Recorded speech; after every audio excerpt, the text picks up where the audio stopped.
இது இந்தியா, இந்த region south east ஏஷியாவா? இந்த சவுத் ஈஸ்ட் ஏஷியன் கண்ட்ரீஸ்ல ஒரு முக்கியமான கண்ட்ரின்னு என்ன சொல்லுவீங்க? ஜூம் பண்ணா நிறைய இருக்கு, மலேசியா, இந்தோனேஷியா இருக்கு. But Vietnam is most important. என்ன ரீசன்? 2 ரீசன். 2018 இருந்து இப்போ வரைக்கும் வருஷம் வியட்நாமோட எக்கனாமிக் growth வருஷம் அதிகமாயிட்டே இருக்கு. ஆவரேஜா 5.6% அதிகமாயிட்டே இருக்கு. எக்கனாமி அதிகமாக்குனா அர்த்தம் வருஷம் ப்ரொடக்ஷன் அதிகமாயிட்டு அர்த்தம். என்ன அர்த்தம்? அந்த ஊர்ல எம்ப்ளாய்மெண்ட் நிறைய உருவாயிட்டு அர்த்தமா? அண்ட் இந்த எக்கனாமிக் பூஸ்ட்டுக்கு என்ன காரணம்? நிறைய காரணங்கள் இருக்கு. பட் இன்னைக்கு சொல்ல போறது ஒரு காரணம். எப்படி குளோபல் வார் இன்னொரு கண்ட்ரி இம்பாக்ட் பண்ணும். ட்ரம்ப்புக்கு யார் பிடிக்காது? சைனா பிடிக்காது. 2 கண்ட்ரி நடுவில் நடக்குது ட்ரேட் வார். அதாவது சைனா கிட்ட இருந்து நாங்க எந்த பொருள் வாங்க மாட்டோம். உலகத்துக்கு தேவையான எல்லா பொருளையும் உருவாக்குறது யாரு? சைனா. ஸோ ஆல்மோஸ்ட் எல்லா மேனுஃபேக்சரிங் கம்பெனிஸ் எங்க இருக்கு? சைனாவில். இப்போ ட்ரம்ப் என்ன சொல்லிட்டாங்க?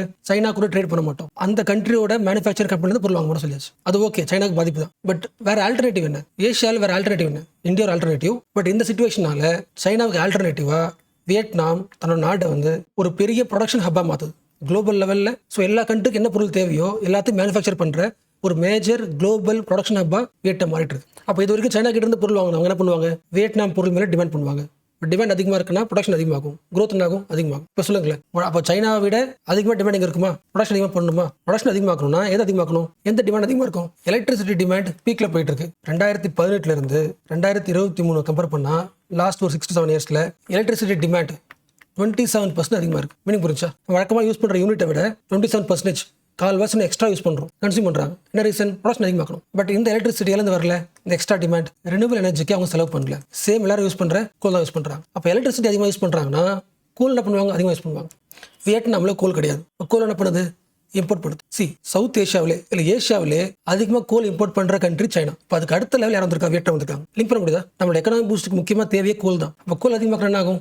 என்ட்ராவும் டேமேஜ் ஆகும். அப்போ கோலுக்கு ஆல்டர்னேட்டிவா ரினியூவல் எனர்ஜியை உருவாக்க முடியாது டெவலப்பிங் கண்ட்ரீஸ்னால. டெக்னாலஜி கிடையாது. ஸோ அதை பற்றிலாம் வியட்நாம் யோசிக்கல. நம்ம கண்ட்ரிக்கு கான்ஸ்டன்ட் பவர் சப்ளை தேவை. ஸோ அதுக்கு இப்போ க்ளீன் எனர்ஜி பக்கம் போனால் அதுக்கு எக்ஸ்ட்ரா இன்வெஸ்ட்மெண்ட் ஆகும். ஸோ இப்போதைக்கு கோல் யூஸ் பண்ணி டிமாண்ட் என்ன பண்ணலாம்? சாட்டிஸ்ஃபை பண்ணிட்டே வரலாம். ஒரு சைடில் வெஸ்டர்ன் கண்ட்ரீஸ்லாம் கோலை கட் பண்ணணும் அப்படி பேசிட்டு இருக்கும்போது ஏஷியாவில் ஒரு கண்ட்ரி கோல் டிமாண்ட் அதிகமாகிட்டு இருக்கு. அது ஒரு பாயிண்ட். அது climate point of view. But main core point of என்ன? Vietnam's gain from the US China trade war. Similarly இந்தியாவுக்கு ஒரு கெயின் கிடைக்கும். ஸோ கிளைமேட் சேஞ்ச் ஆங்கிள் பார்த்தாச்சு, இன்டர்நேஷனல் பாலிடிக்ஸ்ல பார்த்தாச்சு, இன்னொரு ஆங்கிளையும் பார்க்கணும். ஏன்னா டெவலப்பிங் கண்ட்ரி எப்படி யோசிக்குது? Economics first. ஏன்னா எப்போதுமே நம்ம இந்தியன் பாயிண்ட் ஆஃப் வியூ பார்க்குறோம்ல, மற்ற டெவலப்பிங் கண்ட்ரிஸ் எப்படி யோசிக்குது? அதனால இந்த இன்டர்நேஷனல் நாலேஜ் முக்கியம். உங்களோட மெயின்ஸ் வேல்யூவேஷன் எழுதிக்கலாம். சவுத் ஏஷியாவோட கோல் இம்போர்ட் எப்படி இருக்கு? எந்த கண்ட்ரி ஸ்டாப்ல இருக்கு? அப்போ கிளைமேட் சேஞ்சுக்கு சவுத் ஏஷியா என்ன பண்ணுது? இந்த ஒரு குட்டி லைன்ஸ் எழுதி இன்ஸ்பயர் பண்ண முடியும். இப்போ அடுத்து வருஷம் டிமாண்ட் அதிகமாகிட்டே போயிட்டு இருக்கு. அப்போ எக்கனாமி நம்ம நல்லா பூஸ்ட் பண்ணணும்னா அட்மினிஸ்ட்ரேஷன் எப்படி இருக்கணும்? கவர்னன்ஸ் எப்படி இருக்கணும்? எஃபிஷியன்சியா இருக்கணுமா? Vietnam is a communist country, which means இந்த ஆங்கிள் நிறைய கவர்மெண்ட் ஜாப்ஸ் இருக்கும். அதாவது பப்ளிக் செக்டர் மிகப்பெரிய ரோல் பண்ணும். அப்போ கவர்மெண்ட் ஆஃபீஸில் ஒர்க் பண்ணுறவங்களோட நேச்சர் எப்படி இருக்கும்? லேசினஸ். அப்போ கவர்மெண்ட் ஆஃபீஸில் ஒர்க் பண்ணுற ஆட்களை வச்சுக்கிட்டு குளோபல் லெவலில் இருக்கிற எல்லா கண்ட்ரிக்கும் மேனுஃபேக்சர் பண்ணி அனுப்ப யோசிக்க முடியுமா? என்ன பண்ணணும்? பப்ளிக் அஃபிஷியல்ஸை இம்ப்ரூவ் பண்ணணுமா? அதுக்கான ஸ்டெப். ஸோ பப்ளிக் செக்டரில் ஒர்க் பண்ணிட்டீங்கன்னா லைஃப் முழுக்க ஜாப் செக்யூரிட்டி இருக்குன்னு நம்பாதீங்க. 5ல் ஒரு ஜாபை இப்போ தூக்கிட்டாங்க. 5 பேர் ஒர்க் பண்ணுறாங்கன்னா அதில் ஒருத்தன் ஒர்க் பண்ணுறாங்களே அதை தூக்கிட்டாங்க பிகாஸ் ஆஃப் எஃபிஷியன்சி. அப்போ எஃபிஷியன்சியாக ஒர்க் பண்ணலன்னா உங்களுக்கு கவர்மெண்ட் ஜாபாக இருந்தாலும் வேலை போயிடும். ஸோ வியட்நாம் கவர்மெண்ட் இது என்ன சொல்லுதுன்னா ரெவல்யூஷன் சொல்லுது. என்ன ரீசன்? தன்னோட கவர்மெண்ட்ல 30 மினிஸ்ட்ரி இருந்ததை 22 மினிஸ்ட்ரியா குறைச்சிருக்கு. பியூரோக்ராட்டிக் சைஸ் என்ன பண்ணிருக்கு? குறைச்சிருக்கு. எஃபிஷியன்சியை மாத்திருக்கு. அண்ட் கவர்மெண்டோட நிறைய மீடியாஸ் இருக்குல்ல, எல்லா மீடியாவையும் நிறைய மீடியா அவுட்லெட்ஸை க்ளோஸ் பண்ணிருக்கு. பியூரோக்ரஸியோட ஸ்ட்ரென்த் என்ன பண்ணிருக்கு? குறைச்சிருக்கு. Why? Because of efficiency. Therefore it is set to be revolution. But லேபர்ஸ்க்கு எப்படி இருக்கும்? ஜாப் லாஸ் பயம் இருக்குமா?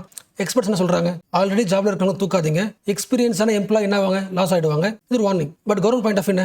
வீக் அஃபிஷியல்ஸ்க்கு பப்ளிக் செக்டார்ல இடம் கிடையாது. ஸோ பப்ளிக் செக்டார் ஜாப் இது வரைக்கும் இல்லாத அளவுக்கு ஒரு 20% என்ன பண்ண போறோம்? ரெடியூஸ் பண்ண போறோம். 20%னா ஒரு 2 மில்லியன் ஜாப்ஸ் நான் போது இப்போ குறைய போகுது.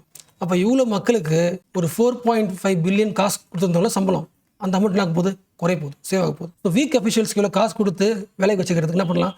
ஸ்ட்ரீம்லைன் பண்ண போறோம். ஸ்ட்ரீம் பண்ணியாச்சு. That is revolution of Vietnam சொல்றாங்க. என்ன ரீசன்? வியட்நாமோட எக்கனாமி அந்த ஆவரேஜ் 5.8 பார்த்தோமா, அதுல இருந்து 2024 7.1% growth எய்ம், அடுத்த வருஷம் 8% growth. அப்போ கொஞ்சம் டபுள் ஆக்குற மாதிரி இம்ப்ரூவ் பண்ணணும்னா எஃபிஷியன்சியா இருக்கணும். அப்போ இந்த இன்எஃபிஷியன்சி ஒர்க்கரை நம்ம ரிமூவ் பண்றோம்ல, அதனால என்ன இம்பாக்ட் ஏற்பட போகுது அப்படின்றது ஃபியூச்சர் தான். இந்த பாயிண்ட் உங்களுக்கு தெரியும், பட் அகைன் ரிவிஷன் பண்றேன். இது ஒரு ஃபாரஸ்ட் வச்சுக்கலாம். இந்த ஃபாரஸ்ட் அடிக்கிறதுக்கு என்ன பண்ணலாம்? இங்க ஒரு கன்ஸ்ட்ரக்ஷன் இன்ஃப்ராஸ்ட்ரக்சர் டெவலப்மெண்ட் கொண்டு வந்தீங்கன்னா அந்த ஃபாரஸ்ட் அடிச்சு தான் ஆகணும். ஸோ நம்ம எக்கனாமி டைரக்ட்லி அஃபெக்ட்ஸ் தி ஃபாரஸ்ட். அப்போ இந்த ரோடு டைரக்டா இந்த ஃபாரஸ்ட் இம்பாக்ட் பண்ணுதா? பட் இங்க போடுற ரோடு இன்டைரக்டா இன்னொரு ஃபாரஸ்ட்டை இம்பாக்ட் பண்ணுது. எப்படி? இப்போ ஃபாரஸ்ட் அடிக்க கிளைமேட் சேஞ்ச் அதிகமாயிட்டே இருக்கும். அதாவது டெம்பரேச்சர் அதிகமாயிட்டே இருக்கும். அதாவது ஹீட் வேவ்ஸ் அதிகமாயிட்டே இருக்கும். அப்போ ஒரு பெரிய ஃபாரஸ்ட்ல ஹீட் வேவ்ஸ் உள்ள போயிட்டே இருக்குன்னா என்ன ஆகும்? ஃபாரஸ்ட் ஃபயர் தானே. அப்போ நம்ம ஏதோ ஒரு இடத்துல கோல் யூஸ் பண்ணுறது வழியாக கிளைமேட் ஃப்ரெண்ட்லியாக லைஃப் வாழாத போது நம்மளோட ஆக்டிவிட்டி எக்ஸ்ட்ரீம் டெம்பரேச்சர் உருவாக்கும்னா அது இன்டெரக்டாக ஒரு ஃபாரஸ்ட் என்ன பண்ணும், டிஸ்ட்ராய் பண்ணும் த்ரூ ஃபாரஸ்ட் ஃபயர். இது உண்மை தானே. 2 பாயிண்ட் சொல்கிறேன். ஃபாரஸ்ட் ஃபயர் இன்சிடென்ட்ஸ்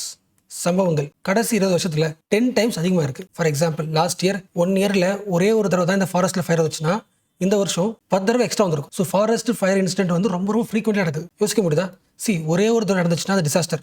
ஓகேவா? ஒரு வருஷத்துல 10 தடவை நடக்குதுன்னா it's a new normal. So நம்ம டிசாஸ்டர் மேனேஜ்மெண்ட் படிக்கும்போது ஃபாரஸ்ட் ஃபயர் மேனேஜ்மெண்ட்டையும் படிக்கணும். என்ன ரீசன்? இப்போ இந்தியாவில் இருக்கிற ஃபாரஸ்ட் கவர் இருக்குல்ல, அதில் 36% of forest cover is prone to forest fire according to forest survey of India. Meaning புரிஞ்சா? ஒரு கால்வாசிக்கு மேலே இந்தியாவோட ஃபாரஸ்ட்ல ஃபாரஸ்ட் ஃபயர் வரதுக்கு சான்ஸ் இருக்கு. அப்புறம் என்ன பண்ணணும்? நிறைய ஃபாரஸ்ட் உருவாக்கணும். ஏன்னா ஃபாரஸ்ட் உருவாக்க கிளைமேட் சேஞ்சை குறைக்க முடியும், ஃபாரஸ்ட் ஃபயரையும் குறைக்க முடியும். பட் நம்மளோட வருஷம் க்ரோத் இருக்குல்ல, ஃபாரஸ்ட் டெவலப் பண்ணுறோம்ல, அது வந்து 1.12% தான். ரொம்ப ரொம்ப கம்மி. நான் இப்போ சொன்னது rising temperature is one of the reason. But இன்னும் ஸ்பெசிஃபிக்காக இந்தியாவில் என்ன ஆக்டிவிட்டி ஃபாரஸ்ட் ஃபயரை அதிகமாக்குது? எந்த human activity? First point, slash and burn agriculture. நம்ம அக்ரிகல்ச்சர் லேண்டில் ரெசிடியூ எரிப்போம்ல, அங்கே பற்றின ஃபயர் என்ன ஆகும்? அப்படியே ஸ்ப்ரெட் ஆகி ஃபாரஸ்ட்லேயே ஸ்ப்ரெட் ஆகுது. இது நடக்குது, ரியாலிட்டி. ஸோ கண்ட்ரோல் பண்ண முடியாத அளவுக்கு ஸ்ப்ரெட் ஆகுது. இது ஃபர்ஸ்ட். ரெண்டாவது முக்கியமான காரணம் இந்தியாவில் வந்து லேண்ட் என்க்ரோச்மெண்ட், ஃபாரஸ்ட் பிளேஸை பிடிச்சிக்கிறது, டிஃபாரஸ்டேஷன், இல்லீகல் என்க்ரோச்மெண்ட். இது ஒரு காரணம். கேம்ப் போயிருப்போம், சின்னதாக ஒரு கேம்ப் ஃபயர் போட்டிருப்போம், அது வழியாகவும் ஃபாரஸ்ட் ஃபயர் ஆகிறதுக்கான சான்ஸ் இருக்குது. அந்த அளவுக்கு சென்சிட்டிவ் ஆயிடுச்சு. அண்ட் இந்த பாயிண்ட் உங்களுக்கு தெரியும்ல, ஃபாரஸ்ட் டேமேஜ்ன்றது என்வரான்மெண்டல் டேமேஜ் வச்சுக்கலாம், ஈகோ சிஸ்டம் டேமேஜ் சொல்லலாம், எக்கனாமிக் டேமேஜ் சொல்லலாம் தானே. என்ன பாயிண்ட் புரியுதா? ஃபாரஸ்ட் ஃபயர், ஃபாரஸ்ட் டேமேஜ் ஆகுது, அதோட இம்பாக்ட் என்ன? ரொம்ப பேசிக்ஸ்ல ஃபாரஸ்ட்ல தான் வைல்ட் லைஃப் இருக்கு, பயோடைவர்சிட்டி இருக்கு, நிறைய மக்கள் வாடுறாங்க. அப்போ அடிக்கடி வர ஃபாரஸ்ட் ஃபயர்னால thousands of people are displacing, அந்த இடத்துக்கு வெளியே வராங்க, பயோடைவர்சிட்டி லாஸ் ஆகுது, வைல்ட் லைஃப் லாஸ் ஆகுது. மக்கள் வெளியே வராங்கன்னா அவங்களோட எக்கனாமி என்ன ஆகுது? பாதிப்பு ஏற்படுது. லோக்கல் கம்யூனிட்டிஸோட லைவ்லிஹுட் என்ன ஆகுது?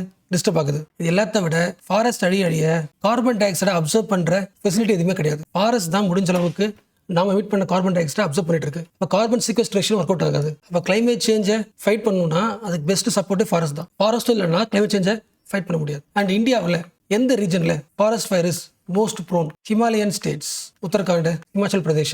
ஸோ ஃபாரஸ்ட் ஃபயர்னு ஹெட்டிங் பார்க்குறீங்கன்னா பேப்பரில் உத்தரகாண்ட் வரலாம், ஹிமாச்சல் பிரதேஷ் வரலாம். ரெண்டாவது மத்திய பிரதேஷ், மகாராஷ்டிரா. இந்தியாவில் லார்ஜஸ்ட் ஃபாரஸ்ட் கவர் சொல்லப்படுற பகுதிகள். அதுக்கப்புறம் ஒடிஷா, கர்நாடகா. ஸோ என்ன point? Forest fire is no longer confine to one state. It is a national crisis. இந்த நேஷனல் கிரைசிஸை சரி பண்ண முடியுமா? கண்டிப்பாக சரி பண்ண முடியும். என்ன ரீசன்? இந்தியாவில் ஃபாரஸ்ட் ஃபயர் வருதுன்னா அதுக்கு 90% reason is human activity, which means அதை ப்ரிவென்ட் பண்ண முடியும். இந்த பாயிண்ட் நான் வச்சுங்க. பார்த்தோம்ல, ஸ்லாஷ் அண்ட் பர்ன் அக்ரிகல்ச்சர், அதை ரெடியூஸ் பண்ணலாம். இந்த லேண்ட் கேரிங் பண்ணுறோம்ல, ஃபாரஸ்ட் பிளேஸை என்க்ரோச் பண்ணுறது, டிஃபாரஸ்டேஷன், ஒரு லேண்டோட யூஸ் பர்பஸை மாற்றுறது, கேம்ப் ஃபயரில் நெக்லிஜென்ஸாக இருக்கிறது. ஸோ நம்மளால முடிஞ்ச அளவுக்கு இதை சரி பண்ண முடியும். கரெக்டாக கிளைமேட் சேஞ்ச் மாறிடுச்சு. திடீர்னு 1 இயர் முழுக்க மான்சூனே வரலன்னா, ட்ரை ஆயிடுச்சுன்னா ஃபாரஸ்ட் ஃபயர் வரும். அதை சரி பண்ண முடியாது. பட் இந்த ஆக்டிவிட்டியை சரி பண்ண முடியும். 90% ரீசன் இதுதான். பாயிண்ட் என்ன? ஹியூமன் ஆக்டிவிட்டிஸ் தான் ஃபாரஸ்ட் ஃபயருக்கு மெயின் ரீசன். பட் இந்த காலகட்டத்தில் climate change, extreme temperature during summer, monsoon failure, இது எல்லாமே ஃபாரஸ்ட் ஃபயரை இன்டென்சிட்டின்னு அதிகமாக்கி விட்டுருது. Now forest fire is more intense. It is harder to control பண்ண முடியாத அளவுக்கு பயங்கரமாகுது. So forest fire has domino effect. ஒரு இடத்துல ஃபாரஸ்ட் ஃபயர் அழிகிறதுனால நமக்கு வருஷம் பில்லியன்ஸ் ஆஃப் எக்கனாமி குறையலாம். ஏன்னா ஃபாரஸ்ட் என்ன இருக்கு? டிம்பர் இருக்கு, ஃபாரஸ்ட் ப்ராடக்ட்ஸ் இருக்கு, டூரிசம், ஃபாரஸ்ட் நம்பின tourism, forest paste agriculture, forest paste industries, இது எல்லாமே ஃபாரஸ்ட் ஃபயர்னால அடிபடும். இது எல்லாத்த விட ஹிடன் ஒரு பாயிண்ட், ஃபாரஸ்ட் ஃபயர்னால வாட்டர் டேபிள் இருக்குல்ல, வாட்டர் சைக்கிளே என்ன பண்ணும்? டிஸ்டர்ப் பண்ணும். தெரிஞ்சது தான். கம்மி மரம்னா கம்மி மழை, லெஸ் ரெயின்ஃபால்னா வாட்டர் ரிசோர்ஸ் கம்மி. வாட்டர் ரிசோர்ஸ் கம்மினா சாயில் ஃபர்டிலிட்டி எப்படி இருக்கும்? கம்மியாக இருக்கும். ஸோ ட்ரீஸ் பேஸ் பண்ணி தான் மழை, ட்ரீஸ் பேஸ் பண்ணி தான் சாயில் ஃபர்டிலிட்டி. அப்போ forest fire extremely leads to desertification. அப்போ என்ன பண்ணணும்? ஃபாரஸ்ட் ஃபயரை கண்ட்ரோல் பண்ணணும். இந்தியா தான் ஸ்டெப் எடுத்திருக்கா, national action plan on forest fire. இந்த பிளானோட மெயின் எய்ம் என்ன? Earlier detection, fire prevention. எப்படிலாம் ஒரு கண்டுபிடிக்கணும், வராமல் தடுக்கணும், அதுக்கான ஸ்ட்ராட்டஜி ஆகணும், கண்ட்ரோலிங் ஸ்ட்ராட்டஜிஸ். இது ஒன்று. ரெண்டாவது forest fire prevention and management scheme. Forest ஃபயரை எப்படி மேனேஜ் பண்ணுறது? எவ்ரி ஸ்டேட் கவர்மெண்ட்டுக்கு ஹெல்ப் பண்ணுற ஸ்கீம். ஸோ ஒவ்வொரு ஸ்டேட் கவர்மெண்ட்டும் இந்த ஸ்கீம் வழியாக ஃபாரஸ்ட் ஃபயர் மேனேஜ் பண்ணலாம் கற்றுப்பாங்க. இது கூட ஃபாரஸ்ட் ஃபயர் வந்துச்சுன்னா இல்லை வராமல் இருக்கிறதுக்கு we are using the technology, drones, satellite monitoring, AI based prediction models. எதுக்கு? இன்னும் கொஞ்சம் அட்வான்ஸ்டாகவே எந்த பகுதியில் ஃபாரஸ்ட் ஃபயர் வரதுக்கான சான்ஸ் இருக்குன்னு கண்டுபிடிக்கலாம். ஓரளவுக்கு ஓகேல. ஸோ இந்தியாவில் forest fire is not a seasonal problem, it is A year round crisis. அப்போ முடிஞ்ச அளவுக்கு ஸ்ட்ரிக்டர் ரெகுலேஷன் தேவை, பெட்டர் மானிட்டரிங் தேவை. அப்போ இது எல்லாத்துக்கும் என்ன தேவை? பட்ஜெட் தேவை. பட் பட்ஜெட் வந்து ஃப்ளக்சுவேட் ஆகிட்டே இருக்கு. For example, forest fire prevention and management scheme. இந்த ஸ்கீமுக்கான ஃபண்டிங் 2019-20 46 crore, 2020-21 32 கோடி. அப்படியே வந்தீங்கன்னா இப்போ 2024 50 கோடி. ஸோ லாஸ்ட் ஒரு 5 இயர்ஸில் ஃபாரஸ்ட் ஃபயர் ப்ரிவென்ஷன் மேனேஜ்மெண்ட் ஸ்கீமுக்கு பட்ஜெட் அலோகேஷன் எப்படி இருக்கு? ஒரே மாதிரி தான் இருக்கு, ஸ்டாக்னண்டா இருக்கு. So economical budget point of view எழுதிக்கலாம். யோசிக்க முடியுதா? பட்ஜெட் இருந்தால் மட்டும்தான் டெக்னாலஜி அட்வான்ஸ் பண்ண முடியும். For example forest fire alert system எல்லா இடத்துலையும் போடணும்னா காசு தேவை. அது மட்டும் இல்லாமல் ஃபாரஸ்ட் ஃபயர்லேயே நிறைய டைப்ஸ் இருக்கு. ஒவ்வொரு டைப்பையும் ப்ரிவென்ட் பண்ணணும்னா டெக்னாலஜி தேவை, ட்ரோன் டெக்னாலஜி தேவை. ஃபார் எக்ஸாம்பிள் தமிழ்நாடு கொஞ்சம் டெவலப்பாக இருக்கிறதுனால தமிழ்நாடு, ஒடிஷா இந்த ஸ்டேட்டில் ட்ரோன் இனிஷியேட்டிவ் ஆரம்பிச்சிட்டாங்க. பட் எல்லா ஸ்டேட்டும் கொண்டு வரணும்ல. அப்போ அட்லீஸ்ட் என்ன பண்ணணும்? மணி இல்லைனா கூட at least we have to empower the local communities. ஃபாரஸ்ட்டில் வாழ்கிற பகுதியில் இருக்கிற மக்களால் தான் ஃபாரஸ்ட்டை புரிஞ்சுக்க முடியும். They are the first responder. Government வந்து அணைக்கிறதுக்கு முன்னாடி ஃபர்ஸ்ட் ரெஸ்பாண்ட் பண்ணுறது யாரு? அங்கே இருக்க லோக்கல் கம்யூனிட்டிஸ் தான். அந்த மக்களை எம்பவர் ஆகணும், அவங்களுக்கு தேவையான டெக்னாலஜி கொடுக்கணும். இப்போ அவங்களை எம்பவர் ஆகும் போது ஃபாஸ்டர் ப்ரிவென்ஷன், ஃபாஸ்டர் ரெஸ்பான்ஸ் நல்லா இருக்கும் தானே? அண்ட் உங்களுக்கு தெரியும் ஃபாரஸ்ட் ஃபயர்ன்றது என்ன கிடையாது, it is not a Indian crisis, it's a global crisis. இப்போ குளோபல் முழுக்க மற்ற கண்ட்ரிஸ் என்ன பண்ணுது, மற்ற கண்ட்ரி லோக்கல் கம்யூனிட்டி எப்படி வந்து இம்ப்ரூவ் பண்ணுது, அதை என்ன பண்ணிக்கலாம், இன்ஸ்பயர் எடுத்துக்கலாம். ஃபார் எக்ஸாம்பிள் நேபாள் வச்சுக்கலாம். நம்மளோட எக்கனாமி ரொம்ப கம்மி, என்ன பண்ணிடுறாங்க, லோக்கல் பீப்புள் மேனேஜிங் தி ஃபாரஸ்ட் எஃபெக்டிவ்லி. எப்படி? Through community paste, collectively. அவன் லோக்கல் பீப்புளே பார்த்துக்கிறதுனால ரிஸ்க் கொஞ்சம் குறையுது. அடுத்து இந்தோனேஷியாவில் ஃபயர் ஃப்ரீ வில்லேஜ் ப்ரோக்ராம். அதாவது ஒரு ஃபாரஸ்ட்டில் ஒரு ஃபயர் வந்துச்சுன்னா அதை எப்படி சரி பண்ணுறது, அதுக்கான பிளான் என்னன்னு சொல்லிட்டு நம்ம என்ன பண்ணுறோம், சென்ட்ரல் கவர்மெண்ட் ஒரு பிளான் பண்ணுது. அந்த பிளான் நம்ம என்ன பண்ணுறோம், அந்த ஃபாரஸ்ட் யூஸ் பண்ணுறோம். பட் இன்டர்நேஷனல் என்ன பண்ணுதுன்னா எல்லா ஃபாரஸ்ட் எங்கே இருக்கும், ஒரு வில்லேஜ் இருக்கும். இப்போ ஃபயர் ப்ரிவென்ஷனுக்கான பிளானை வில்லேஜில் உருவாக்கணும், village level plan. So what is the main need? Community led forest fire management is most important. எப்படி வந்து போலீஸ் இருப்பாங்களே ஸ்கவுட்ஸ், ஸோ ஃபாரஸ்ட் ஃபயருக்கான ஸ்கவுட்ஸ் நம்ம என்ன பண்ணணும், உருவாக்கலாம். லோக்கல் வில்லேஜ் லெவல் யூத் இருப்பாங்களே யங்ஸ்டர்ஸ், அவங்கள ஸ்கவுட்டாக மாற்றிக்கலாம். So what is the way forward? We need a multi pronged approach, stabilise the budget allocation. We need a smarter fire detection through advance technology, drone, AI and satellite data. ரொம்ப முக்கியமானது. We have to strengthen the community participation and we have to improve the state level fire response teams and enforce the stricter rules. அதாவது human management தான் main reason தான். இப்போ humans வந்து forest fire வராத மாதிரி தடுக்கிறதுக்கு ப்ராக்டிசஸ், ரூல்ஸை enforce பண்ணுது. நம்ம தமிழ் சினிமாவில் அடிக்கடி பார்க்குற சீன், ஒரு வில்லேஜில் பஞ்சாயத்து நடக்கும். இந்த பையன் வந்து இந்த கேர்ளை ரேப் பண்ணிட்டான், இந்த கேர்ளோட லைஃபை கெடுத்துட்டான். அப்போ இவனுக்கு தர வேண்டிய பெரிய பனிஷ்மெண்ட் என்ன? இந்த கேர்ளை மேரேஜ் பண்ணி வச்சிடணும். இதான் இந்த நாட்டாமையோட தீர்ப்பு. இதுதான் பழைய தமிழ் சினிமா சொல்ற கிரிஞ்சு. பட் ஆக்சுவலா இது யாருக்கு பனிஷ்மெண்ட்? அந்த கேர்ளுக்கு தானே பனிஷ்மெண்ட். யார் குற்றவாளியோ அந்த குற்றவாளி தண்டனை தராம அந்த குற்றவாளியே என்ன பண்ணிடுறாங்க, விக்டிம் கூட சேர்த்து வச்சிடறாங்க. So victim is more vulnerable. But இந்த கிரிஞ்சு இப்போ கிடையாதுல, தமிழ் சினிமாவில் மாறிடுச்சு. பட் இந்தியாவோட கோர்ட் இதை ஃபாலோ பண்ணிட்டு இருக்கு. ஸோ ஃபர்ஸ்ட் முக்கியமான பாயிண்ட், எல்லாருக்கும் தெரிஞ்ச பாயிண்ட், ரேப் கிரைம்ல அக்யூஸ்ட் ஆனவங்களுக்கு என்ன கிடையாது, பெயில் கிடையாது. இது நார்மல் ரூல். இப்போ இந்த வருஷம் நடந்த கேஸ்ல 2025 Atul Gautam versus state of Uttar Pradesh. So இந்த கேஸ்ல இருக்கிற இந்த கோர்ட்ல இருக்கிற ஜட்ஜ் என்ன சொல்லியிருக்காரு, நீ எந்த பொண்ணை ரேப் பண்ணியோ அந்த பொண்ணை மேரேஜ் பண்ணிக்கிற நீ அக்செப்ட் பண்ணிக்கிட்டா நான் உனக்கு பெயில் தரேன். You have to marry the rape survivor. Allahabad ஹைகோர்ட்டோட தீர்ப்பு இது. ஆக்சுவலா இது ஒரு கேஸ் தாங்க.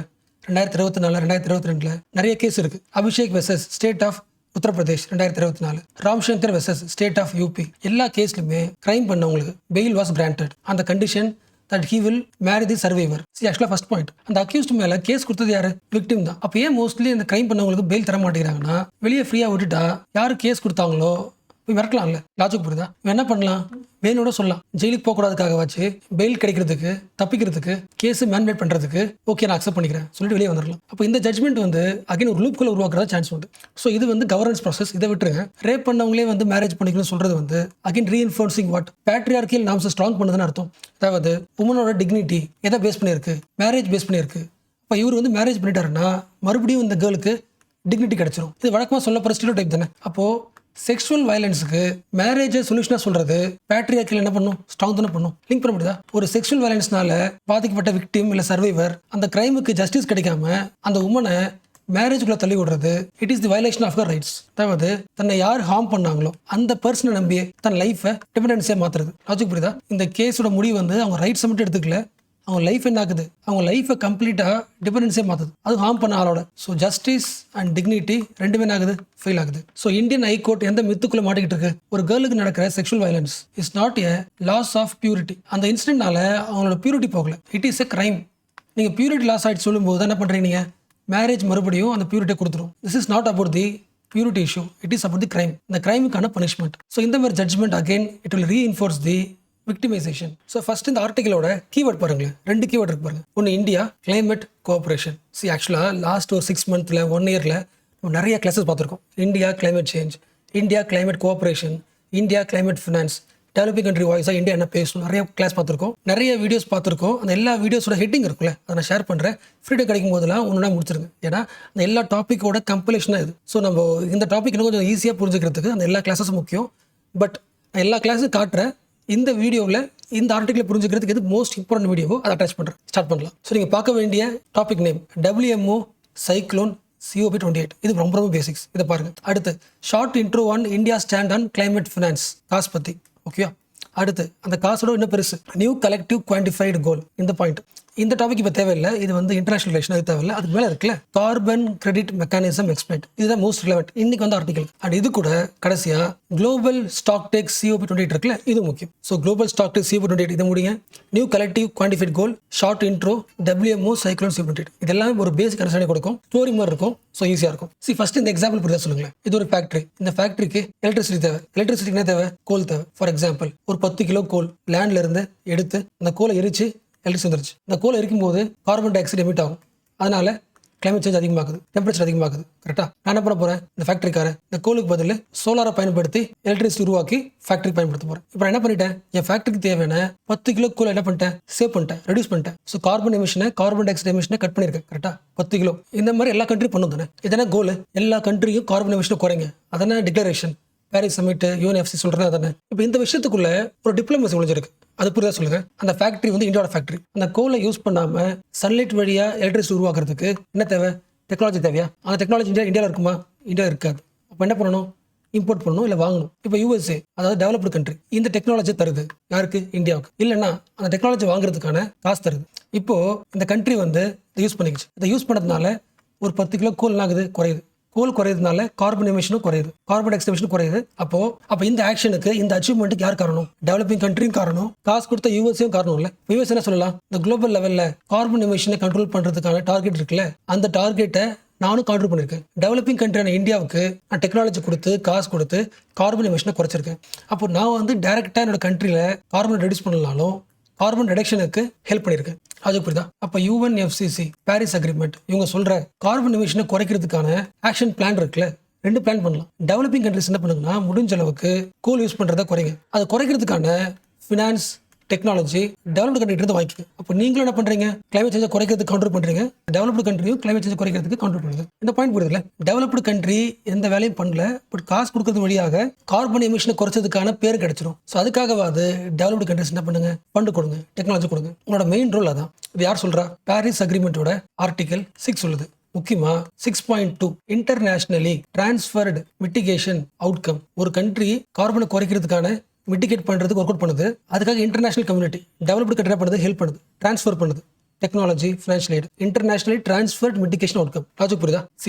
ஆர்டிகல் 6 என்ன, கிளைமேட் சேஞ்ச் சரி பண்றதுக்கு, அதாவது கார்பன் எமிஷனை குறைக்கிறதுக்கு ஃபினான்ஸ், டெக்னாலஜி, இது யார் தரலாம்? டெவலப்டு கண்ட்ரி தரலாம். ஒரு பாயிண்ட் இருந்துச்சு. அந்த பாயிண்ட்டை நிறைய பேர் ஒத்துக்கல. But COP29 meeting, last year meeting, இது நடந்துச்சு அசர்பைஜான் பக்குல இந்த பாயிண்ட் அக்செப்ட் பண்ணிட்டாங்க. ஆர்டிகல் 6 பாயிண்ட் அக்செப்ட் பண்ணிட்டாங்க. அதாவது ஃபினான்ஸ் வந்து தரணும், climate finance is most important. Developing கண்ட்ரியால குறைக்க ட்ரை பண்ணலாம், பட் காசு இருக்காது, டெக்னாலஜி இருக்காது. அந்த கிளைமேட் ஃபினான்ஸை டெவலப்டு கண்ட்ரி பார்ட்னர்ஷிப் பண்ணி குறைக்கலாம்.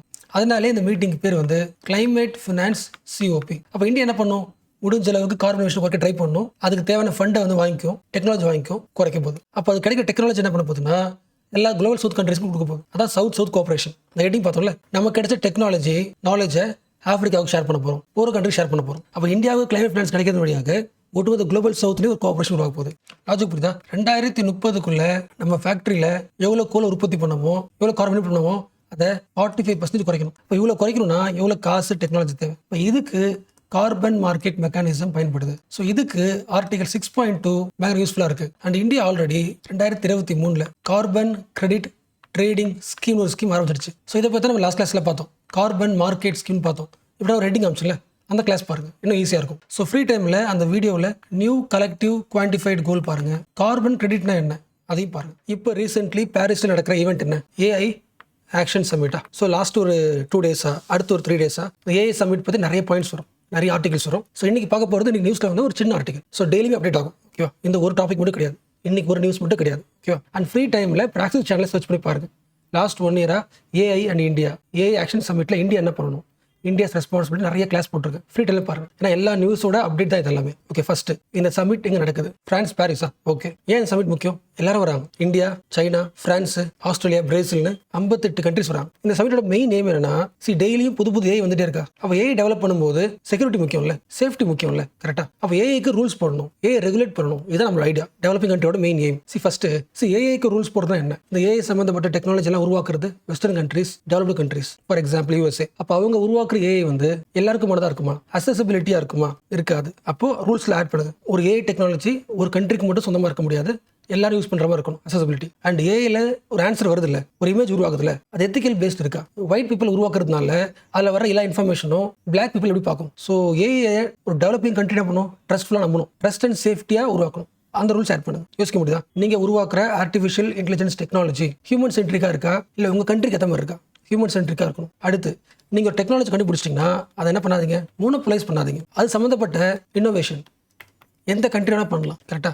அண்ட் இது கூடவே எல்லா ஏஐ டெக்னாலஜிஸையும் டெவலப்பிங் கண்ட்ரிக்கு வரணும். So we have to help the poor countries to build the capacity of AI. இல்லைன்னா என்ன ஆகிடும்? எப்படி எஜுகேஷனல் இன்இக்வாலிட்டி இருக்கோ, வெல்த்தில் இன்இக்வாலிட்டி இருக்கோ, ஏஐலையும் இன்இக்வாலிட்டி வந்துடும். ஏஐ பற்றி தெரியாத ஒரு கண்ட்ரி இருக்கும், ஏஐல அட்வான்ஸாக போகிற கண்ட்ரி இருக்கும். ஓரளவு புரியுதுண்ணே.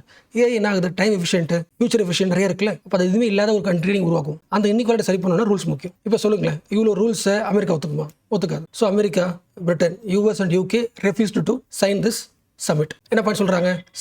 ஏஐ வந்து கவர்னன்ஸ்க்கு ஒன்று சொல்கிறீங்க, but this AI governance looks like a global divide. எல்லாருக்குமான ஈக்குவல் ரூல்ஸாக இல்லை. நீங்கள் ஏஐ கண்ட்ரோல் பண்ணிங்கன்னா எப்படி இன்னோவேஷன் வரும்? இவ்வளோ ரூல்ஸ் போட்டிங்கன்னா அது எப்படி டெவலப் ஆகும்? ஸோ நாங்கள் சைன் பண்ணல. இது யூஎஸ், பிரிட்டனோட டெவலப்டு கண்ட்ரீஸோட ஆர்குமெண்ட். அப்போது ஏஐ சேஃப்டி முக்கியமா, ஏஐ ஆப்பர்ச்சுனிட்டி முக்கியமா அப்படின்னு கேட்டால் ஆப்பர்ச்சுனிட்டி தான் முக்கியம். நிறைய விஷயத்தை உருவாக்கணும். நாங்கள் எந்த பக்கம் தான் நிற்போம். But Indian point of view, safety is most important, accessibility is most important ஆப்பர்ச்சுனிட்டியை விட. So we need regulations. US needs very very few regulations. நம்ம இந்தியா பற்றி பேசிட்டு இருக்கோம். இந்த பிரான்ஸ்ல நடக்கிற இந்த ஏஐ சமிட்ல இந்தியா இஸ் கோ சேரிங்.